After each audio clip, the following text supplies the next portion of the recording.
Datuk Awang Azman Awang Pawi, siasatan terhadap individu tertentu itu pastinya menjadi liku kepada kerajaan. Ia yang ini siasatan ini liku yang besar kepada kerajaan, saya kira. Tapi SPRM punya asas untuk menjalankan siasatan. Kalau tidak asas, maka tiada siasatan. Sudah satu, ia akan bawa risiko kepada kerajaan. Mereka akan disiasat, pemimpin besar atau tycoon besar, risikonya ada pada kerajaan. Tapi mereka yang disiasat tidak perlu bertindak balas jika tidak melakukan kesalahan. Kecuali memang melakukan kesalahan. Kita berpegang kepada prinsip tidak bersalah selagi belum dibuktikan bersalah. Siasatan ke atas Daim menjadi tumpuan pemerhati politik. Daim juga merupakan individu yang berpengaruh dilihat sebagai proksi kepada bekas Perdana Menteri Mahathir Mohamad. Malah Daim sendiri mendakwa siasatan dijalankan SPRM terhadapnya merupakan satu penganiayaan politik. Sementara itu, pengendalian politik dan geostrategi Dr. Azmi Hassan pula berpandangan siasatan terhadap individu yang tidak boleh disentuh adalah elok bagi merungkai kebenaran. Ini katanya semasa pentadbiran bekas Perdana Menteri, ada individu tertentu yang tidak boleh disentuh ataupun disiasat. Semasa era Dr. Mahathir, banyak tuduhan mengatakan Tun Daim dan keluarganya mengaut keuntungan secara tidak sah, tapi tak pernah dibuktikan. Tun Daim hanya mendiamkan diri. Itu tidak penting hakikatnya, salah tetap salah jika mengaut keuntungan dengan cara salah dan SPRM bertanggungjawab untuk membuktikannya. Okay. Now, komen saya tentang perkara ini, tuan-tuan. Kita kena sedar, okay, tahun ini adalah tahun 25 tahun Parti Keadilan sejak ditubuhkan pada tahun 1999. Kan? Tahun ini adalah 25 tahun. Kalau sejak kes peristiwa pemencatan Datuk Seri Anwar Ibrahim, tahun depan adalah 25 tahun lah. Tapi untuk penubuhan Parti Keadilan tahun ini adalah 25 tahun Parti Keadilan. 1999 2024 25 tahun Parti Keadilan. Now, antara sebab penubuhan Parti Keadilan, siapa yang ingat dahulu, adalah antara lain reformasi terhadap sistem. Reformasi terhadap sistem. Sesiapa yang berada pada zaman perjuangan Parti Keadilan, penubuhan sebelumnya 1998, kita menyedari bahawa pada ketika itu Datuk Seri Anwar Ibrahim sudah mula tergugat. Bukan 1998 tu dia dah mula tergugat dah. Sebelum itu, saya antara orang yang membaca masa itu pertelingkahan di antara Datuk Seri Anwar Ibrahim dan juga Tun Mahathir. Dikatakan Datuk Seri Anwar Ibrahim ni naik terlalu cepat. Dia ada menegur terutama tentang bail out anak-anak Mahathir. So dia tak puas hati kroni-kroni Mahathir. So Mahathir rasa macam dia tak wajar, tak patut perkara itu dilakukan, maka nak dijatuhkan Datuk Seri Anwar Ibrahim. Tuan-tuan kena ingat, Tun Mahathir ada 3 orang, kalau tersilap saya ada 3 timbalan pada waktu yang prominent, yang 2 prominent lah. 2 sangat prominent. Siapa dia, tuan-tuan? Musa hitam, Datuk Seri Anwar Ibrahim. Musuh ketat dia seorang lagi, Tengku Razali Hamzah. Tun Mahathir, itu musuh ketat dia. Tengku Razali Hamzah berjaya dikalahkan dengan dia pakai satu tanjak Sabah yang dikatakan ada salib. Okey, kalah. Musa hitam, dia berjaya jatuhkan dengan peristiwa memali. Kalah. Datuk Seri Anwar Ibrahim, so dia nak kalahkan macam mana? Datuk Seri Anwar Ibrahim dia nak kalahkan macam mana? Kes rasuah tak ada. Penggunaan salah guna kuasa tak ada. Skandal tak ada. So dia cari dan dia reka cerita pada waktu itu dan kemudian diakui sendiri oleh Tun Mahathir, iaitu liwat. Kenapa liwat, tuan-tuan? Okay, kenapa cerita liwat? Kenapa liwat dibawa? Dia nak letakkan skandal-skandal rasuah dan sebagainya, tak boleh. Jadi dia kena-kenakan kepada satu skandal yang melibatkan seks. Okey, di negara kita, seks melibatkan antara lelaki dan wanita di luar perkahwinan itu bukan satu kesalahan undang-undang. Dia satu kesalahan syariah, tapi bukan undang-undang. Namun begitu, liwat itu adalah satu kesalahan undang-undang jenayah. 20 tahun penjara dan sebatan. Jadi macam mana cara kita nak kenakan Datuk Seri Anwar Ibrahim ini? Macam mana cara? So, bagaimana cara dilakukan pada tahun 97 especially, conveniently, driver kepada Wan Azizah mengaku bahawa beliau diliwat di satu villa bernama Villa Trivoli. Conveniently, tiba-tiba dia kata, saya telah diliwat. Tetapi tuan-tuan, dia ada satu buku yang dikeluarkan, kalau tersalah 50 dalil kenapa Anwar tidak boleh menjadi Perdana Menteri atau timbalan Perdana Menteri pada masa itu, dikeluarkan dan disebarkan di Perhimpunan Agung UMNO pada tahun 1997. 50 dalil. Dan antara yang membenarkan kononnya cerita dalil itu adalah Umi Hafidah. So di dalam dalil itu dikatakanlah dia main isteri orang, kacau isteri orang, isteri Azmin Ali lah. Kemudian dia kata dia ada kekasih ini, kekasih itu. Kemudian dia ada skandal liwat dengan Sukma. Kemudian pemain tenis dia. Last sekali semua ni Sukma kata, mula-mula dia mengaku, lepas tu dia kata tak ada. Pemain tenis Nala Kurapan, saya tak ingatlah nama dia. Mula-mula dia kata ada sebab polis suruh mengaku, lepas tu dia kata tak ada. Sebab masing-masing kata memang tak ada, tapi polis paksa je. Paksa dia orang suruh mengaku. So akhirnya yang stick adalah siapa tuan-tuan? Yang stick adalah Azizan. Tetapi Azizan macam juga cerita Saiful, mula-mula dia kata bahawa saya dipaksa. Sebab dipaksa dan rela adalah dua section yang berbeza di bawah kanun keseksaan 377B dan juga 377C kalau tidak silap saya. Now, kenapa dia kata dia paksa? Sebab teruk sangatlah, sebab dia bukan GAY. Dia bukannya luar tabi'i, tapi dia terpaksa mengaku dia luar tabi'i. So untuk mengelakkan supaya dia tak malu, saya dia katalah dia dipaksa. Tetapi apa orang kata, konspirator ni tak puas hati, dipaksa tak boleh, kena rela juga. So akhirnya dia mengaku rela, dia charge di bawah rela B, tetapi dia tak didakwa kerana dikatakan dia adalah pengadu. Mula-mula kata Villa Trivoli tu ada tarikh sekian. Bila dikontes kata tarikh sekian itu tengah renovation, tukar tarikh.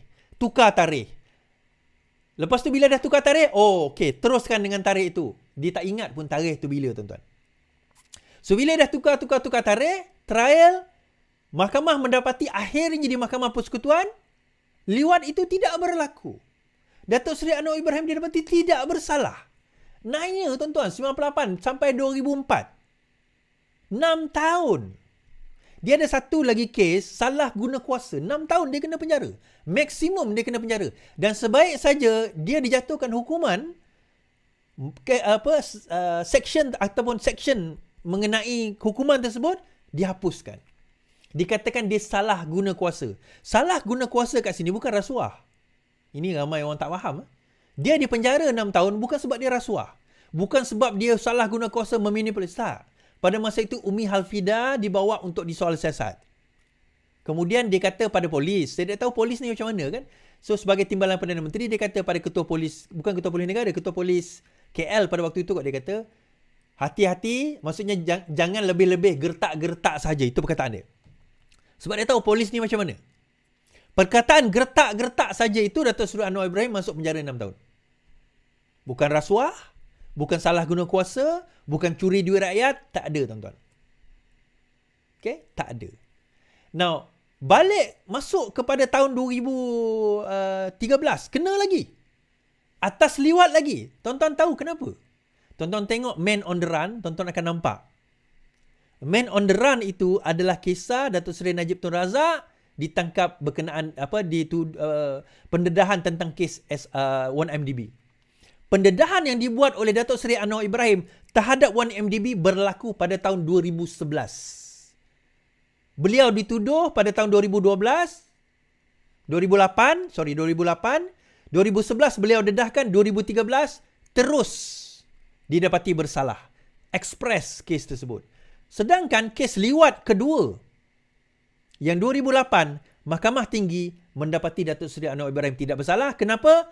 Kata Mahkamah Tinggi, chain of custody, bukti tersebut didapati ada putus. Ada putus.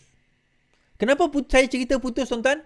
Dia kata dia dilewat hari Khamis, dia pergi swab hari Sabtu sampai mendiang Gopal bukan ram kapal ayah dia. Mendiang Kapal Singh tanya, "Kamu tak pergi semayang ke? Takkan hari Jumaat tak mandi?"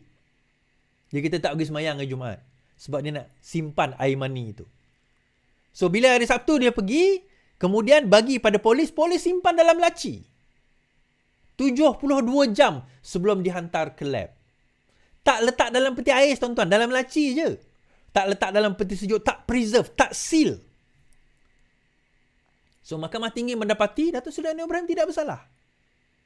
Tapi because of dia bawa kes 1MDB, akhirnya dia didapati bersalah. Kemudian orang sekarang ini, yang geng-geng walaon, geng-geng sekarang ini, pada masa itu PAS adalah antara yang membela Datuk Seri Anwar Ibrahim. PAS adalah orang yang membela, yang mengatakan tidak bersalah, sehingga kan Hadi Awang ada mengeluarkan satu buku bertajuk Kazaf. Saya cerita tentang Kazaf ni. Kazaf ni adalah, tuan-tuan, Datuk Seri Anwar Haji Hadi Awang, Tok Guru PAS Haji Hadi Awang mengeluarkan satu buku bertajuk Kazaf. Saya try beli buku tu, dah habis.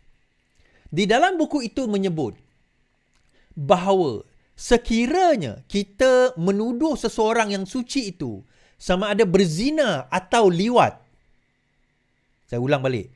Kalau kita sebagai orang Islam menuduh seseorang itu yang suci itu sama ada zina atau liwat, termasuk perkataan liwat ke pelantar ke sewaktu dengannya, seolah-olah kita mengindikasikan bahawa dia telah melakukan zina dan liwat tersebut tanpa membawa saksi yang sah, maka kita telah melakukan kazaf, hukumnya kita fasik. Kalau kita seorang ayah, kita tidak boleh menjadi wali kepada anak perempuan kita kerana kita adalah wali fasik.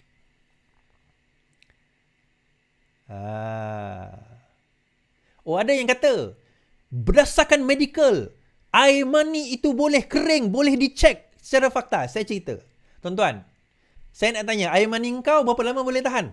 Berapa lama kering dia tu boleh tahan? Khamis Jumaat Sabtu 3 hari tau. Air mani kau boleh tahan berapa lama? 3 hari dalam keadaan cair, tak bercampur dengan najis. Air mani tau. Letak atas perut dah. Tengok berapa hari dia boleh tahan. Baik, kita lelaki, baik. Kita lelaki, jangan nak menipu. Itu yang pertama. Yang kedua, ada satu expert dibawa daripada luar negara. Dia isu satu air mani, satu DNA. DNA itu, menurut expert tersebut, selepas 72 jam, dia deteriorate. Bermakna dia degrade. Dia tak boleh, sukar nak menentukan DNA. Air mani satu hal. DNA satu hal.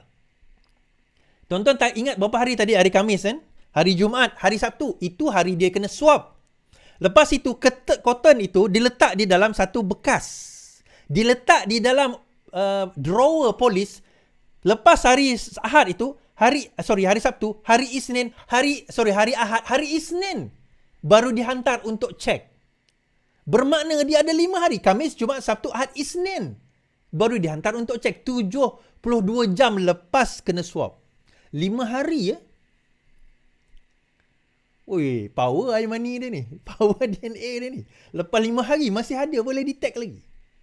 Dan menurut pakar DNA tersebut yang dibawa di dalam perbicaraan itu mengatakan adalah agak hampir mustahil untuk kita nak detect DNA untuk tempoh masa yang terlalu lama tersebut. Dua benda besar. Satu, pembuktian, evidence. Bukti itu sendiri boleh dibuang begitu saja. Yang kedua, kazaf. Fasik Pasik. Hashtag pasik, tuan-tuan. Tolong tulis. Pasik. Tolong tulis pasik.